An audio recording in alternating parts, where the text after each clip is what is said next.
কচুয়ার মালচুয়া সরকারি প্রাথমিক বিদ্যালয়ে আলোচনা সভা ও পুরস্কার বিতরণ।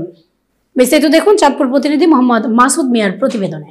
চাঁদপুরের কচুয়া উপজেলার ঐতিহ্যবাহী ১২৫ নং মালচুয়া সরকারি প্রাথমিক বিদ্যালয়ের বার্ষিক ক্রীড়া প্রতিযোগিতা, সাংস্কৃতিক ও পুরস্কার বিতরণী অনুষ্ঠান অনুষ্ঠিত হয়েছে। বুধবার বিদ্যালয়ের আয়োজনেও পশ্চিম সহদেবপুর ইউনিয়নের ৬ নং ওয়ার্ড ছাত্রদলের সার্বিক সহযোগিতায় এই আলোচনা সভা ও পুরস্কার বিতরণী অনুষ্ঠানের আয়োজন করা হয়। অ্যাপ ডাউনলোড করুন, ঘরে বসে অ্যাকাউন্ট খুলুন। অ্যাকাউন্ট ছাড়াই প্রিয়জনকে টাকা পাঠান সবচেয়ে কম খরচে ইসলামী ব্যাংকের সেলফি ন্যাপের ক্যাশবাই কোডের মাধ্যমে।